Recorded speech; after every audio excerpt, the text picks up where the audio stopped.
While Fuller House may be a family show, the Fullest House podcast is not. Listener discretion is advised.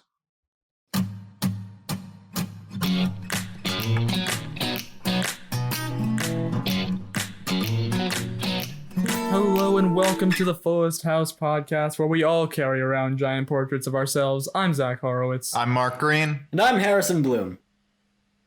Gentlemen, this has been an experience. Jesus, this episode. Wow. Yeah. The new kids on the block are really nice. Oh, yeah. Very accommodating. Yeah, we were talking throughout the episode, and we just realized this is just the most accommodating boy band ever. This is like New Kids on the Block propaganda. We're getting a little ahead of ourselves. But yeah, the new kids on the block are in this. NKOTB, or Nakatb. As the kids say. As the kids say. And Nakatba are very, very accommodating, very nice. We'll get into it. We're just going to call them Nakatba from now on? Is that what we're going to do throughout the episode? Because I am more than down to do that. Nakatba? Sure. I'm still down. Making the choice. It's not a good thing to say. It's not a nice feel in my mouth. It sounds like a newspeak term, from 1984. Nakatba. Yeah. It's like a work camp for new kids on the block, where they run it. they're evil overlords. Well, it is just a slave labor camp, but you do have to listen to New Kids on the Block the entire time. Yes. Yeah, it's slave labor, but they're constantly blasting New Kids on the Block throughout the speakers, so it's like not as bad. Right. Depending on who you ask. It's a morale thing. It could be even worse. Yeah.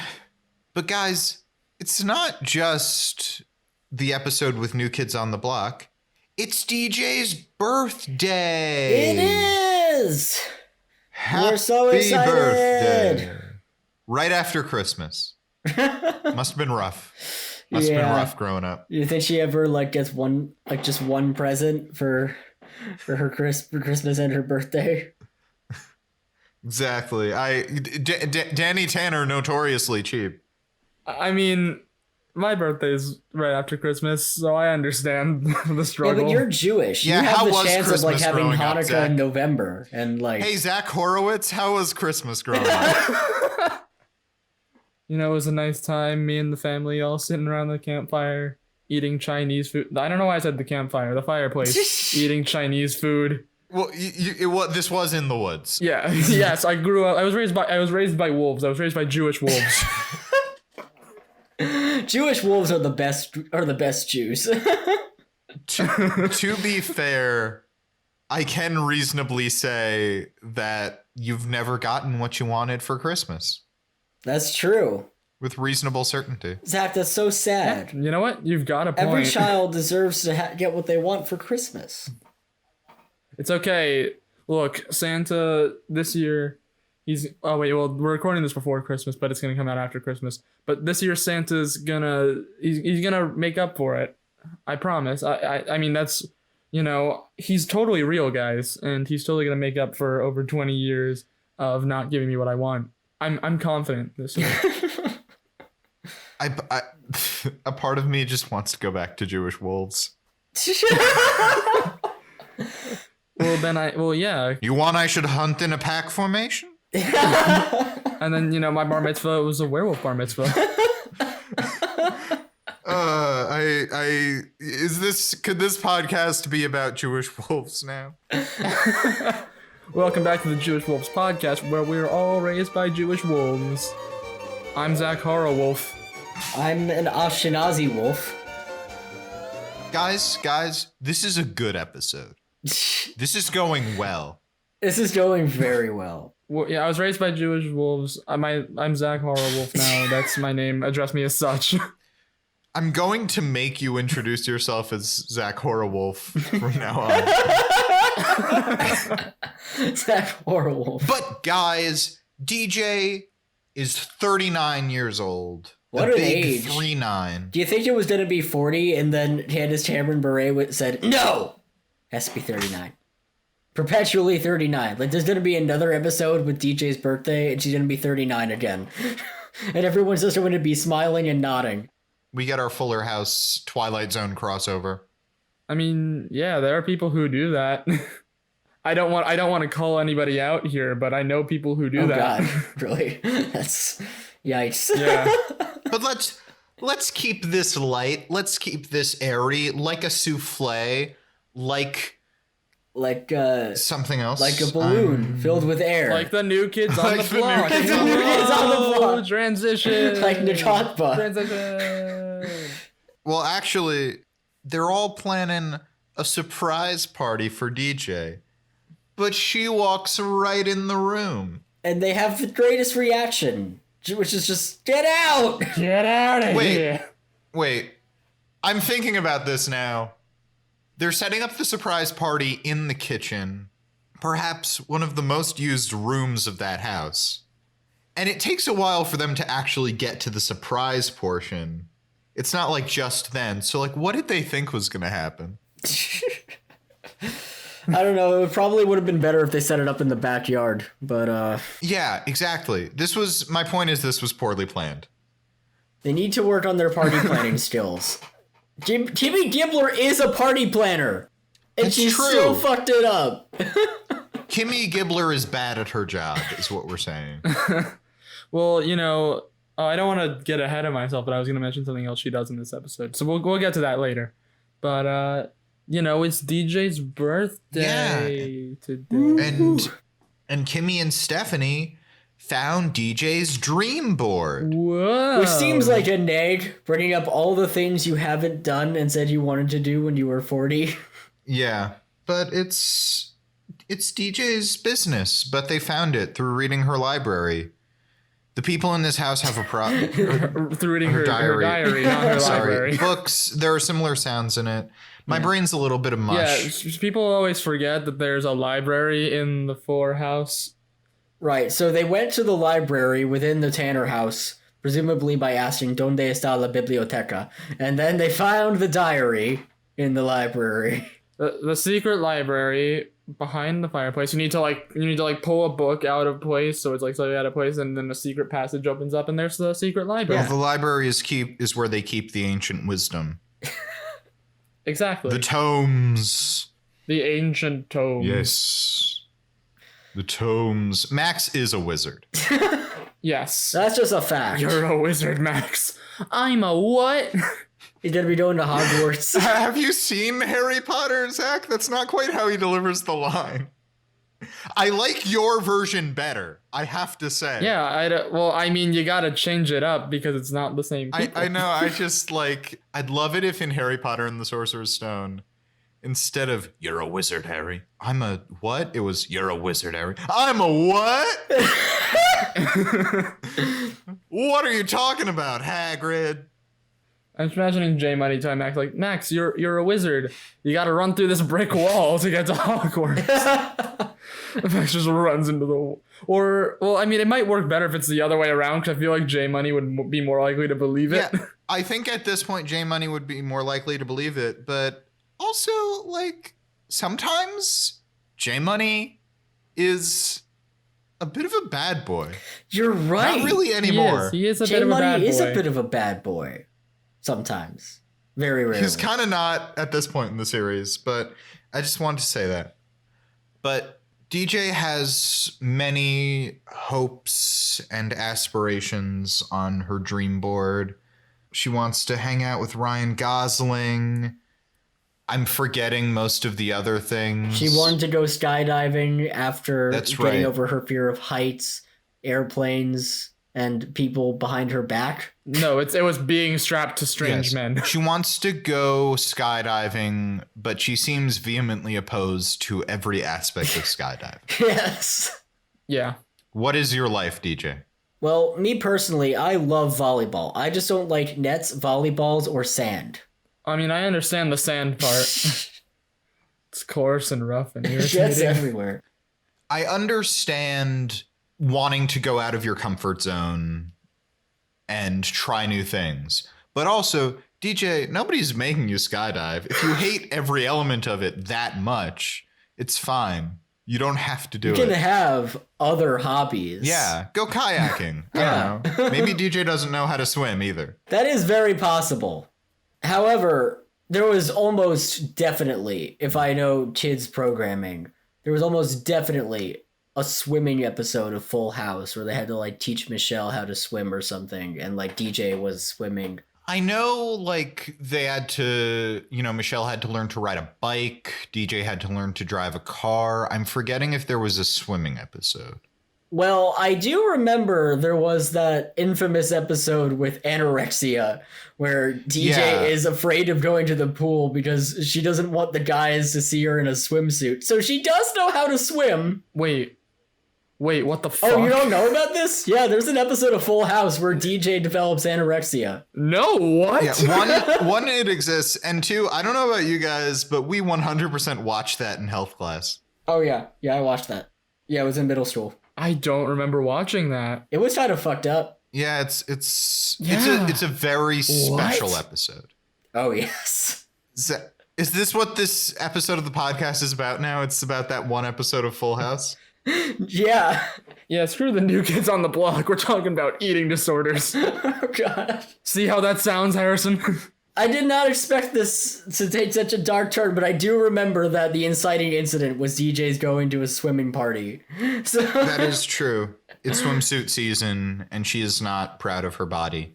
Oh, no. I do want to let you know, Zach, it hasn't really come up in Fuller House because in a weird way, Fuller House doesn't do this stuff. It's in a weird way more tame than Full House. Yeah. Oh, my God. There's also an episode of Full House where, Stephanie has a classmate whose father beats him. What the Yeah, there are some episodes of the show that are just about PSA stuff, show? and it's really horrible. Yeah.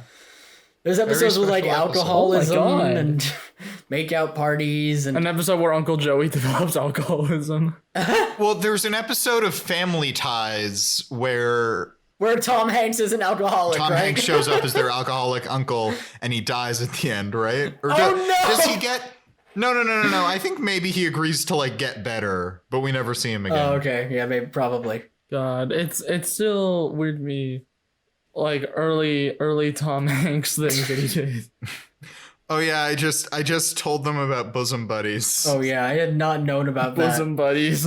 What a show. The first thing Tom Hanks ever did is a sitcom where he cross-dresses. Tom Hanks. Well, anyway, so that was a strange tangent we went on. Anyway, back to Fuller House. Yep. Also on her dream board, she wants to see the New Kids on Block in person. Yeah. New Kids on Block. New Kids on Block. Here's why I did that. I was trying to get through that quickly because we have gone on so many weird tangents already. That's fair. I feel a little bit out of it. I'm trying to keep us on track a little bit. We have been recording for 15 minutes and have probably covered 2 minutes of footage. DJ really wants to see Nakatba, and Kimmy Gibbler's like, well, guess what I got? I got front row tickets to New Kids on the Clock. Nakatba. Technically, she says I got tickets to New Kids on the Block. And then, in a horrifying twist, it turns out it's for New Kids on the Clock. Which I assume is a stage show about child labor. Oh, God.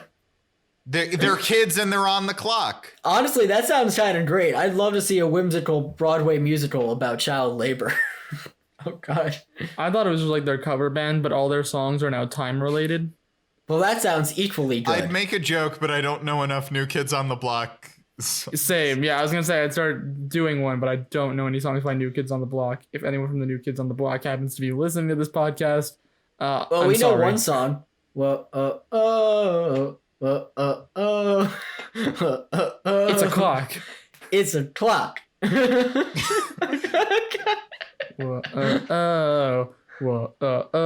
Clocks. Anyway, the next thing on in my notes is Max telling Tyler texted the right time, which Yep. Right. There it is. Yep, there we go. There it is, you guys. So, there's New Kids on the Clock, and so they try to think of a way out of this. So their solution is to stalk the New Kids on the Block, steal their limo, and then try to convince them to come to their house to sing DJ Happy Birthday. Harrison, that's not true. They don't stalk them. Kimmy just already knows where they're going to be. Because she stalked them. That's true. Yeah, she hijacks their limo. But it's important that that's not part of the plan. Kimmy was just already doing that. That's true. That's fair. Yeah. We can't blame the whole group for what Kimmy does in the past. They do hijack Nakatba's limo. Yep. With the best limo driver ever, who has a suitably horrified reaction to them trying to kick him out of the car. It's a very humorous limo driver. I wish he was in more of the show. I hope he shows up later. Yep. I would like that. But I doubt he shows will. up again in a random episode in like season 4 being like, hey, you're the girl who stole my limo with New Kids on the Block. It would be like that show, a very special episode on YouTube. Just imagine like, and the driver leaves the limo and presumably kills himself because we never see him again. I'm thinking anytime they need a limo in the show, it should be just that be driver. that same driver. Yeah. Oh, yeah, for sure. Also weird to me, so they steal the limo, then they like take the partition down, and the New Kids on the Block are there, and Kimmy and Steph like scream, and I'm just thinking, what did you expect? Didn't you steal this limo because you knew they were gonna be there? Maybe they expected Marky Mark to somehow be there. Like he's replacing the New Kids on the Block for this one show. Hey, to be fair to them, it's a New Kids on the Block. It's a New Kids on the Block without Donnie Wahlberg. Yes. So that's cause for more celebration. Yes. They just really hate Donnie Wahlberg for some reason. He's the one they always wished was out of the band. I know there's something different about seeing them in person versus the idea of them, but it's also like, why are you surprised?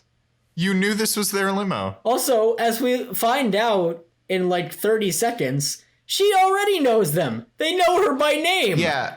They know Kimmy by name because Kimmy stalks them, follows them on tour, and stole laundry from their hotel room. Yes. Was she also a groupie is what I want to know. Before she became a creepy stalker. Was she... I think stalkers are just they're just extreme I guess groupies. so. They do use the phrase followed them on tour, so I think that's all but using the word groupie. Yeah. But she did do drugs with them and have sex with all of them, if that's what you're saying. Well, yeah, as we all know, Kimmy Gibbler is a sex goddess. Kimmy Gibbler is a sex goddess. She's good at sex. She's very good at We sex. can't pretend that Kimmy Gibbler is not great at sex because it's confirmed in the first episode that that's Kimmy's She's like main mastered the talent. Kama Sutra. As The we've Fuller House observed, Bible. like she's not good at party planning, even though that's what she does for a living. She's always trying to like take credit for Ramona's things or shove herself into her life. So she's not maybe the best mother, but she's really good at sex. Exactly. You gotta be good at one thing. At least one thing. God spun that wheel. And landed on sex and nothing else. Communication skills, knitting, baking quiches, sex. Anyway, they ask Nakatba, would you mind stopping by our house and singing happy birthday to a very special birthday girl? And Nakatba say no. And then they're like, please. And they're like, sure. Well, okay. To be fair to Nakatba, they are currently being held hostage in their limo. That is true. By Steph and Kimmy. So they don't really have much control over There it. is something where, like, I think they're like, you know, if you don't do this, I'll continue to stalk you or something. But I didn't make a note of that. And it did kind of feel like it was just, no, please. All right. Fuck. I don't care. I don't care. Let's just do it. I don't care. It's fine. It's fine. I think it's at this point we started to realize that Joey McIntyre was just killing it with his lines. Like, better than the other ones. Joey McIntyre is the MVP of this episode. Yeah. Yeah, Joey McIntyre. Like, I mean, like we agreed that pretty much all the members of New Kids on the Block were surprisingly good actors, but Joey McIntyre freaking killed it this episode. Props to Joey McIntyre. It's very weird that going into this episode, I really didn't know anything about New Kids on the Block. And I still don't really know anything about New Kids on the Block. But I also do have a favorite New Kids on the Block member. Yeah. Yeah, I feel the same way. He has all the best lines. And he has so much more charisma than any of the other band members when he delivers them. This is true. They also give him a lot to do in this That's episode. That's true.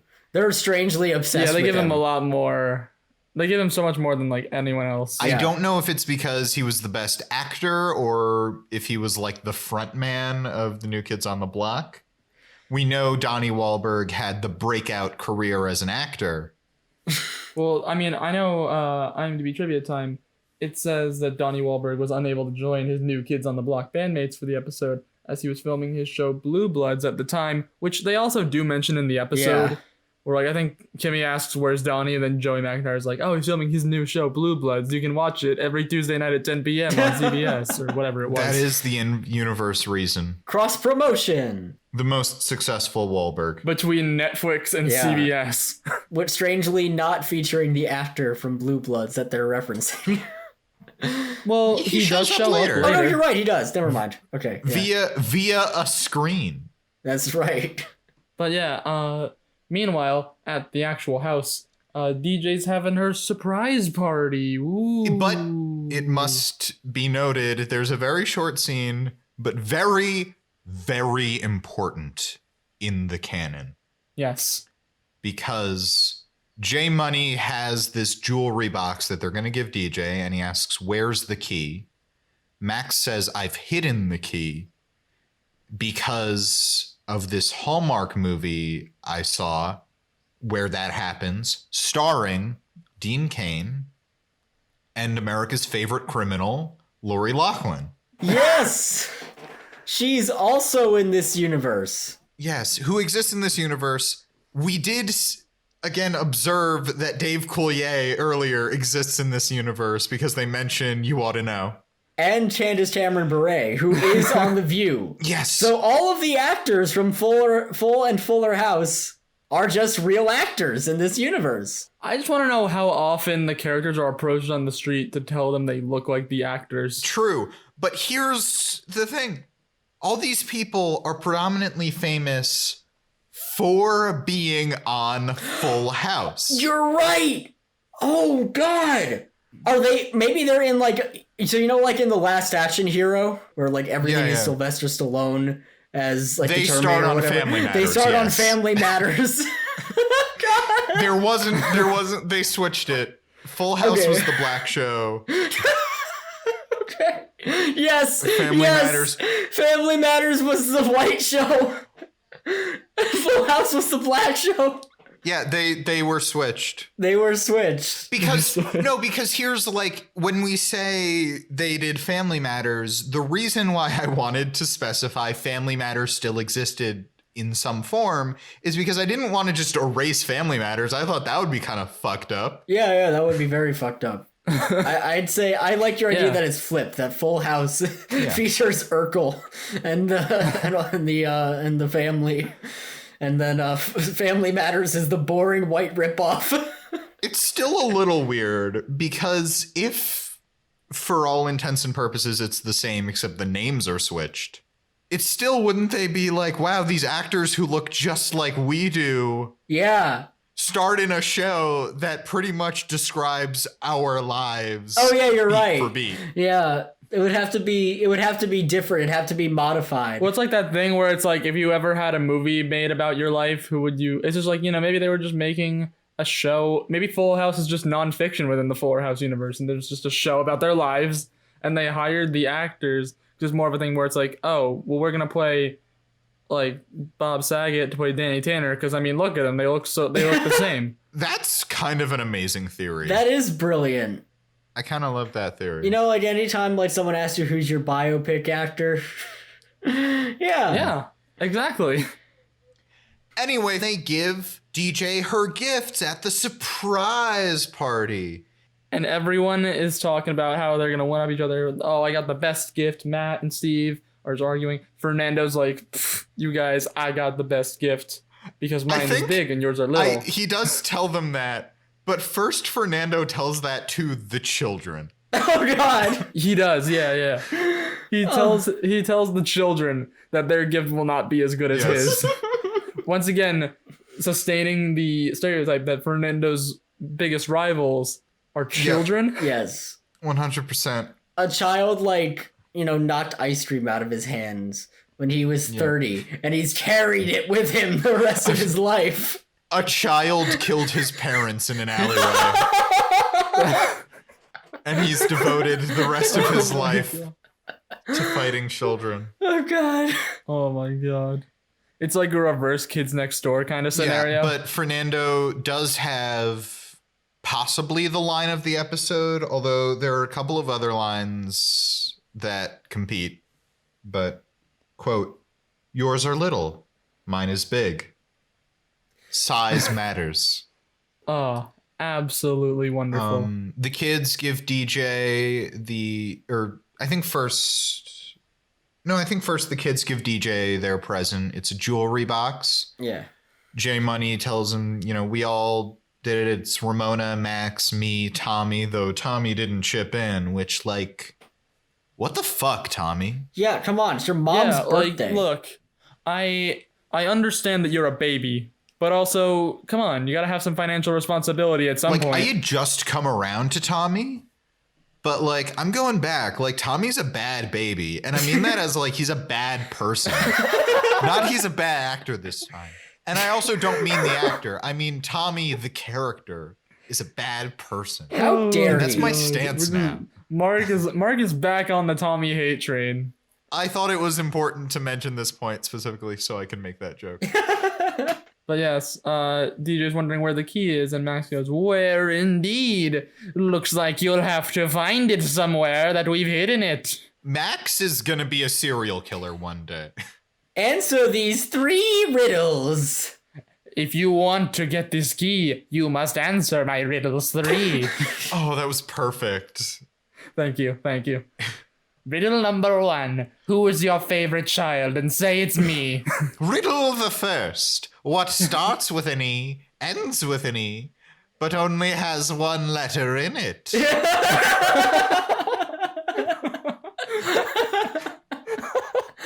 What looks and smells like red paint, but is green? That's the worst riddle. What's green and has wheels? The answer is grass, of course. I lied about the wheels. Riddle number the 3rd. I have a neck, but no head. 2 arms, but no hands. What am I? It's a shirt. Oh! I very quickly Googled riddles so we could keep going with this. We're gonna just continue doing riddles with that voice once we end the podcast. We're just gonna keep doing it off camera because I love this bit. Matt gives DJ tennis rackets so they can play tennis together as a couple. Which gets a suitably, thanks reaction. Yeah. But she's grateful. Thanks. You got me a gift and also a gift for yourself. It's been set up. Steve tells Matt that he got DJ an old pillow. Which Matt thinks is weird because it sounds weird when you say it without context. But it turns out it's a pillow person. It's a pillow person, from Full House. Yeah. Remember Full House?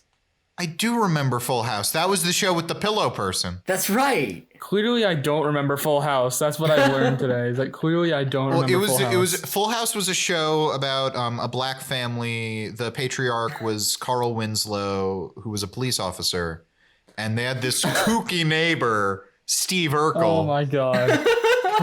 We're back. We're in the mirror universe. We're back to this bit. We're in the Fuller House universe. By the way, I think you guys are aware of my stance on this, but I just want to put out into the universe. The Family Matters theme song slaps so hard. Yeah. It is so much better than the Full House theme song. 100%. I must say. Yeah, it sounds a little bit like the Full House theme song, but it is better. Yeah. Yeah, it's It's catchy, or I don't know if it's catchier because the Full House theme song is a little more simplistic. It's like easy to get in your head, but but anyway. Yeah, Steve gives DJ a really meaningful gift that she really loves and is like about a thing that's important to her and he knows about her. And Matt just kind of looks at him because Steve got his girlfriend a better present than he did. But then we get to Fernando's gift.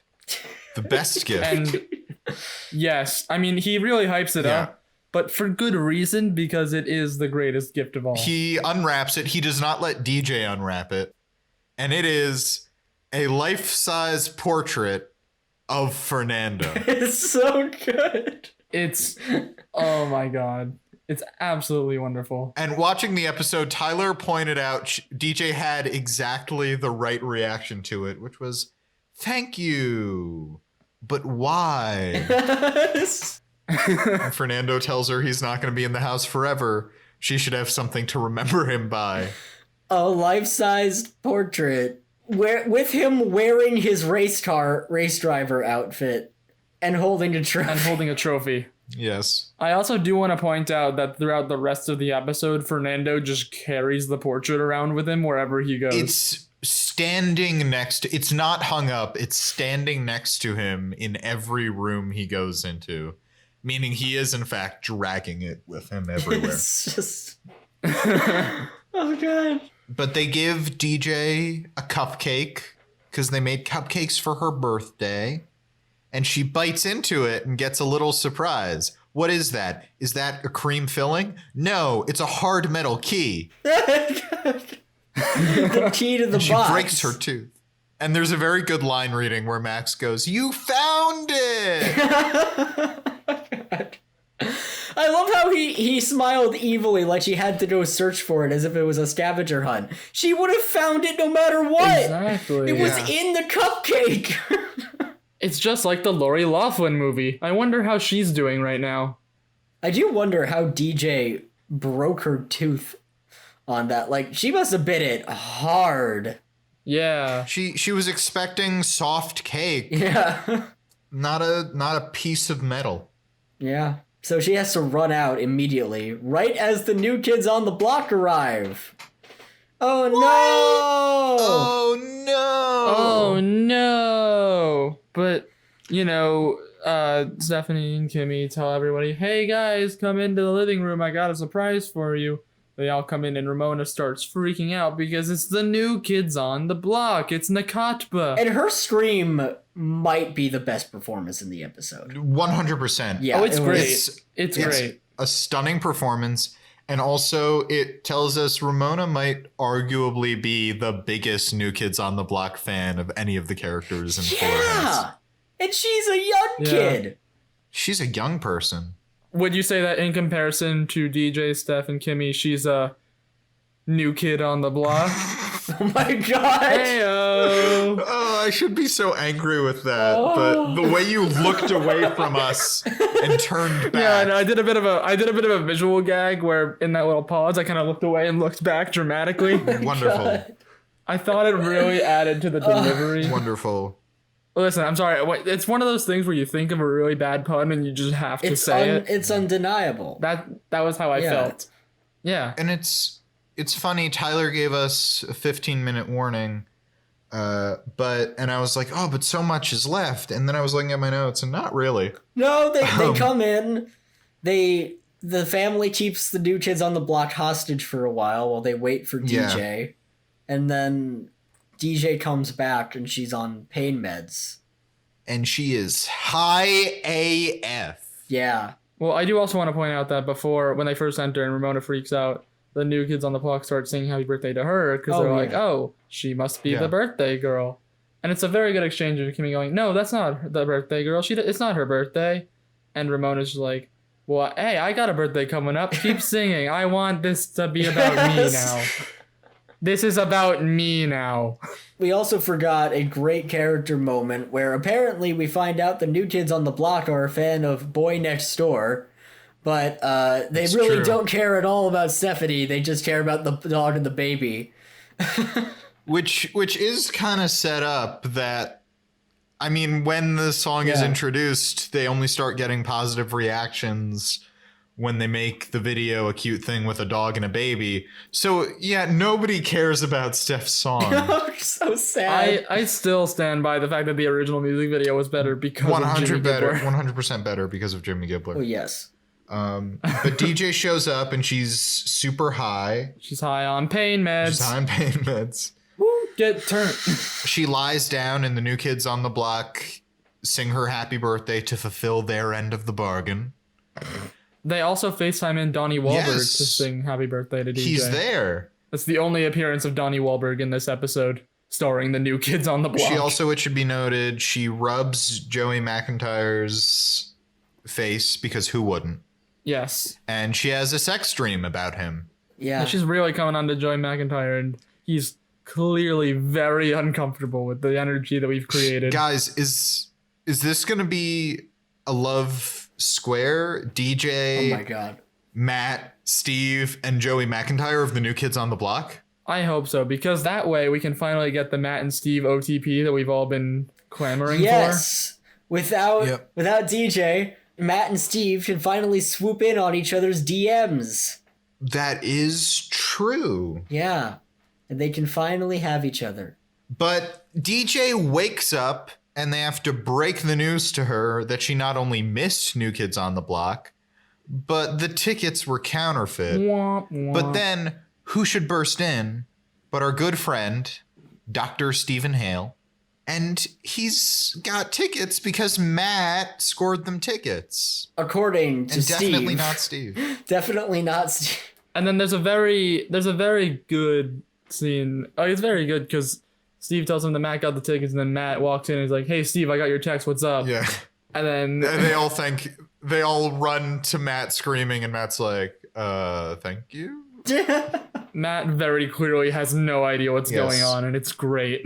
Steve, the girls leave, and Steve tells him, I know the guy who books the arena, and I got them tickets, but I wanted them to come from you to make up for the fact that I absolutely killed it and showed you the fuck up with my birthday present.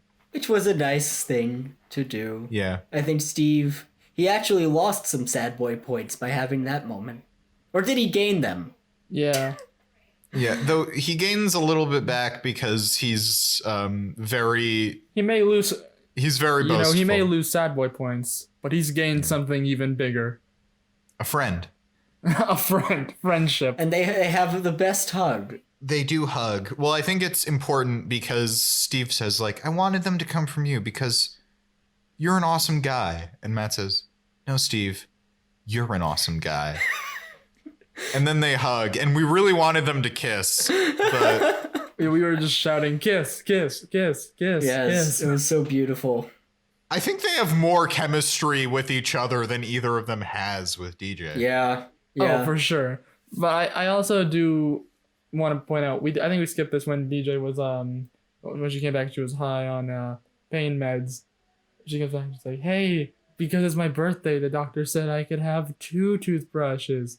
Look, Matt is one for me and one for you. like the birthday present you got for me. That was so sad. It was. I thought it needed to be brought up. We should also bring up, because Tyler observed, well, I think we all noticed, but it's very important when they do FaceTime Donnie Wahlberg, the iPad is upside down at first. Yeah, they have to switch when it they flip it around. around. and we watch it flip. We watch it flip, and it's like you couldn't have done one more take. And it's just like they just want to they clearly want to get the fuck out of there Yeah. after being held a hostage at this house for several hours. I'd assume. I thought you were talking about the crew members of Fuller House want to Yeah. get No, out no, of there no. because they've been held hostage at that house for so long. I mean, if you want to interpret it that way, then sure. I do. I was referring to Nakatba, but Our good friends Nakatba. yes. But yeah, they get tickets, they go to the concert, and guess what? Joey and the others recognize DJ, and they call her on stage because of course they It do. has to happen. Every time they're at a public performance, they have to be called on stage. I'm just laughing because you referred to them as Joey and the others. And I'd love it if they changed the name of the band from New Kids on the Block to Joey and the others. Well, because I was pretty sure that it was Joey who said it, and then I said it, and I was like, well, what if it wasn't? So I said Joey and also the other guys. Completely valid. But also, they are, in fact, Joey and the others in my heart. Yeah. Oh, yeah. Definitely. Look, Mark is the newest Joey McIntyre stan. You're welcome, Joey. He's underappreciated. And he needs more stands. Yeah. And you know what? We started our Instagram account as a Fernando stan account. Maybe we can start a Joey stan account. You know, it's like Joey McIntyre is like, you know, if Donnie Wahlberg's like the Justin Timberlake of NSYNC, then Joey McIntyre's the JC. I'd love it. I'd love it if after NSYNC, Justin Timberlake just starred on a police procedural. Yes. Justin Timberlake is Law and Order. Dun dun. But yes, anytime there is an event or a show or something in this TV show, our main characters got to be at the center of it. They got to get on stage. They got to become the most important elements of it. They have never once just gone to a concert. Yep. It must be exhausting. Like, yeah, you know, anytime they go Yeah. out, they have to debate amongst themselves whether or not they want the embarrassment of getting brought up on stage. Exactly. They Yeah. can't just enjoy a performance. But yeah, they call up DJ, and then they sing a song to DJ, and DJ then calls up Steph and Kimmy on stage, which, you know, DJ, you can't do that, No. DJ. This isn't your concert. The band DJ. decide this isn't your concert, DJ. There are people who paid to be here to see the New Kids on the Block and not you. They also FaceTime everyone else at home, Yeah. which is, again, like, New Kids on the Block are the most accommodating band They're ever. the most accommodating, understanding band in the world. They are so nice. They are the opposite of divas. They have like where is the line? It's only then that they're like, or it's only after they finish the song and Kimmy still doesn't want to get off stage that they call security. Yeah, they finally kick them all off. They're like, okay, it's time for you to leave now. They just start like dragging them off stage. They're like, no, we want to stay on. We have one more song. And then they just start calling for security. And then the credits roll. And it's like, these people hijacked your limo and then held you in a house for hours. You're allowed to be a little angry. Yeah. Especially at Kimmy. Yeah. For stalking them for years. And then holding them hostage in a limo. And then holding them hostage in her house. And then barging up on stage. And then barging up on stage during their concert. She even says, I'll sing Donnie's parts. You ain't singing Donnie's parts. Nah, no one can replace No. Donnie Wahlberg. It's not okay. Speaking of replacing, Speaking of replacing, don't- go with I- it. No, I don't even go know. with it. 100%. Make it Sure. work. Make it work. Speaking of replacing Donnie Wahlberg, it's time for Sad Boy of the Week. That sounded a lot better in my head when I first thought about it. Can I ask you something? I'm Can I sorry, ask you Donnie something? Wahlberg. Yeah. Yes. Why did it sound better in your head when you thought about it? What was the I don't logic? know. I don't know what the logic was. Do not ask me. I don't know what it was. Replacing Donnie Wahlberg. I mean, I don't know. Donnie Wahlberg. I'm sure he's got some sadness going on. I don't know. This bit doesn't work. Who are okay? Yeah, right. Okay. So who are the are our nominees? nominees? I kind of want to say Fernando. Me too. I really want to say Fernando as well. That thing with the painting is surprisingly sad. Fernando. Yeah. Can we just nominate the New Kids on the Block as a I was whole? going to say the New Kids on the Block. Yes. And I was going to say Steve. Yeah. Yeah, I'd say Steve. Yeah, I think Steve's worth. I think he's worth worth consideration. I think he's worth being on the list. Yeah. Can we also? I mean, maybe we can also put on Matt if we're putting on Steve. Matt. Oh yeah, Matt. That's a good maybe choice, actually more actually. so I than think, Steve. yeah, Matt because more than Steve. Yeah, I think Matt's more so than Steve, which is why I suggested it. I think Steve is a red herring because his integrity saves him. Although I will say, when he's saying his whole thing about I wanted to have the tickets, I wanted to say the tickets were coming from you to make up for getting her the better present. He does gloat about the present a little, where he says, I mean, I killed it. I killed it. And you got her sucky tennis rackets. Steve he's wonderful this episode. Our good boy Steve Hale. But yeah, do we have any more nominees, or do we want to bring up Kimmy Gibbler? Kimmy Gibbler's a great choice. Kimmy, yeah. There's a lot of sadness in this episode, and not from the usual suspects like J Money. Exactly, yeah. J Money. Well, we have Steven Fernando. Yeah, They're Fernando. pretty usual suspects. I think that's it. I mean, there's a little sadness coming from Steph, but she's more like the sad man wing boy. Yeah, The wing wing sad. sad. Kimmy Gibbler's full sad. I think there's some sadness coming from DJ. Yeah, a little bit. You know, turning 39, having the worst birthday ever. Well, she turns 39. Yeah. She's talking to her baby and says, and I don't look a day over 17. Oh, God. And says, don't look at me like that. She's having a midlife crisis. She breaks her tooth. She chips her tooth on her sociopath son's cupcake. Gosh. Why'd you hide a key in a food, Max? You can't feed people metal. She's cutting Max's, significant other is cutting into a piece of prime rib at a restaurant and suddenly strikes gold, and it's an engagement ring. I was gonna say she's cutting through her prime rib, and what's that? It's a bomb. Oh no! Good thing she didn't cut the red wire. But anyways, nominees. Mark, let's go. Yeah, over. well, I was kind of going through DJ. DJ. DJ misses New Kids on the Block because she's high. God. Then finds out that her friend who got her tickets, they were fake tickets. But she does end up at the concert and singing on stage with everybody and getting exactly what she wants. She also does get to rub Joey McIntyre's chest. That's true, which we'd all kill for. Mm-hmm. We got, who do we want to do next? Steve? Let's do Steve. Steve shows up gloating that he got DJ an old pillow from eBay. Yes. There's a great moment where DJ enters and they're like, hi, and she just starts making out with Matt right with Steve there. And Steve just has this aura of, I'm fine with this. Yeah, Steve's just kind of standing there third wheeling that entire time. Yeah, he's third wheeling that entire time. Then he does get her the best present instead of her boyfriend, because Steve is still deeply in love with DJ, even though he's dating someone else.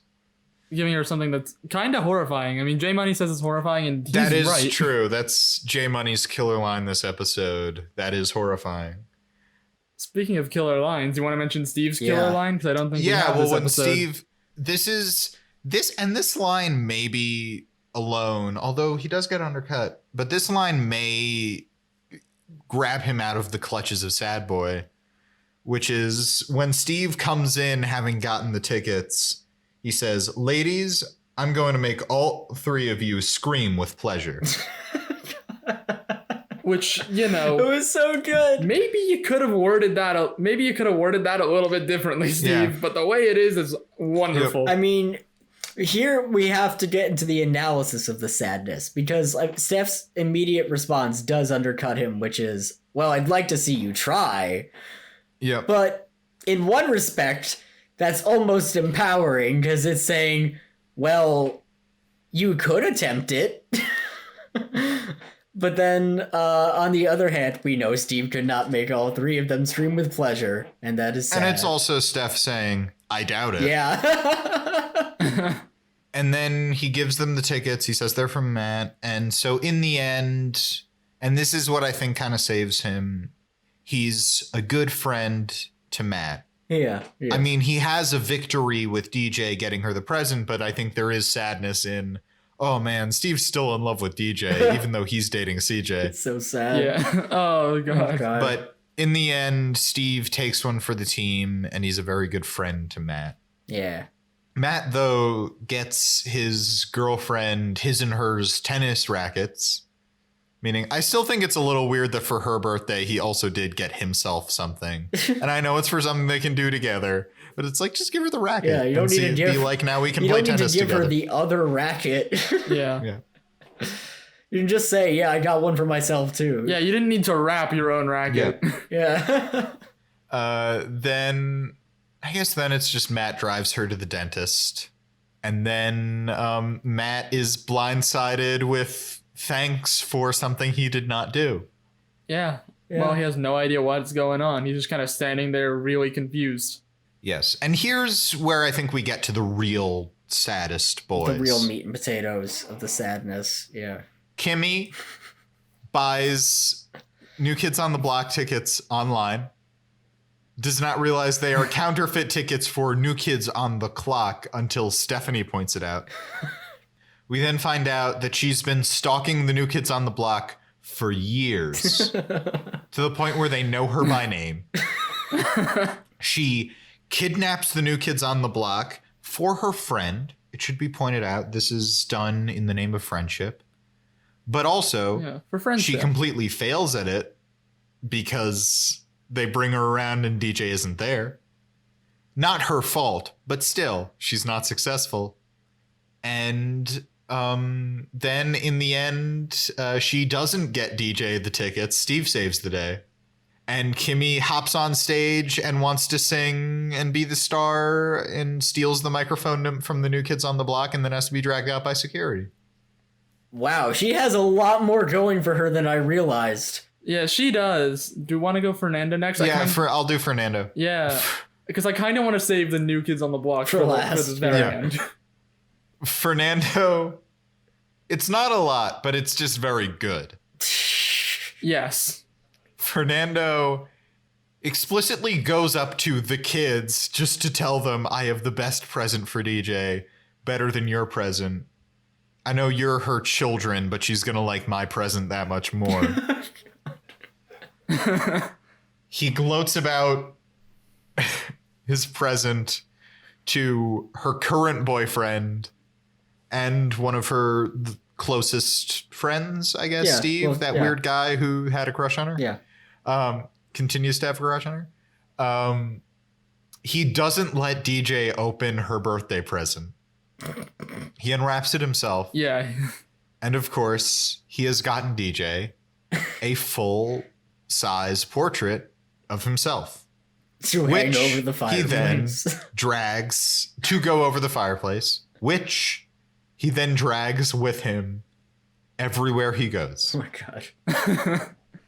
Absolutely wonderful. It's just so beautiful. Though it is a present for someone else, there is a moment where he's posed next to the portrait in the exact same pose. And there are like props or something.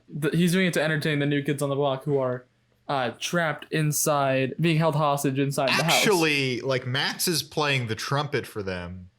Fernando's just kind of doing that on the side. My interpretation was he was doing that for himself. Yep. But also like he's holding a trophy in it. Like he has props. He had to bring props. Yeah, he's got like a trophy and like a racing helmet. He had to bring props from home solely so he could pose in the same pose as the portrait. In fairness, home is the Fuller house. To be fair, he is home. That is Yeah. true. Yeah. That He is is true. home. But that's really all there is for Fernando, but it's just so much.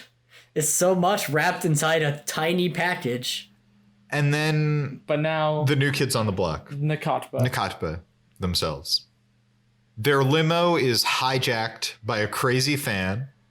They begrudgingly agree to go to someone's house, go to a complete stranger's house to sing her happy birthday. When they show up, she's not even there. They have to wait for hours listening to Max play Old MacDonald on the trumpet, which he does multiple times. I think 4 is the number they throw out. Yeah. I think they throw out, it's like, oh, it does sound better on the 4th attempt. You're right. Yep. The girl they agreed to sing to shows up, but she is high out of her mind. They sing her happy birthday because that's what they agreed to do, and leave as quickly as they can. They do, out of a sense of respect, bring her up on stage, and then she brings up her friends interrupting their concert. And refuse to leave. And refuses to leave. So those are the sad boys. Okay, I think I have my vote. And, you were going through and I realized, Kimmy's got a very good case, but I think this other person also has a very good case. And I also want to see an adding list of musicians to the Sad Boy of the Week, an adding list of guest stars. I mean, we had Macy Gray all the way back in like episode 3. And I just want to add the new kids. I just want to add the new kids on the block to the list because I think it would be funny. So you're voting for the new kids so on I'm the voting block? for new kids. I'm voting for Nakatba. I respectfully disagree because I think the new kids on the block have a pretty good case. They ain't no Macy Gray. Macy Gray, we gave her that award because she came in very clearly drunk. Like, we suspected she was drunk in real life, and she just continuously had the best moments. Like when her car got towed and getting upstaged by the Fullers. She was just getting destroyed in that episode. The new kids on the block are never low status. You never look at them and say, well, they're sad people and having a shitty day. They're just having a shitty day. Me personally, my vote is going to Kimmy. Because, wow, she was creepy. No, I respect that. I respect that because I probably would have given it to Kimmy if not for I think I also have to go with Kimmy. I think there are 3 strong cases with Kimmy, Fernando, and Nakatba. I was tempted for Fernando just because it's so specific and so what we want out of a sad boy. Yeah, it's so good. But Kimmy just has such a strong case for sad boy. It's just so much. I mean, she stalks them. You know what? No, I respect that because I think honestly, in a vacuum, Kimmy probably has the best case out of everybody. No, I get it. Nakatba's not a bad choice. Case. Nakatba's not a bad choice. You don't have to justify it at all. I'm gonna go with Kimmy. I'm not mad at this result, even though I didn't vote for it. I'm not mad. I'm just disappointed. No, I'm not even disappointed. Kimmy Gibbler's a good choice. But it's all right. Kimmy Gibbler, sad boy of the week for this week. But I think that's gonna do it for another episode of the Fullest House podcast. If you like listening to this, if you want to follow us on social media, you can like us on Facebook as well as follow us on Twitter and Instagram at Fullest House Pod. Once again, I'm Zach Horowitz. I'm Mark Greene. And I'm Harrison Bloom. Yeah, you thought I'd forget about the wolf joke. I was gonna remind you if you forgot. You thought I'd forget. And until next time, may your houses be fuller, and may your new kids always be on the block.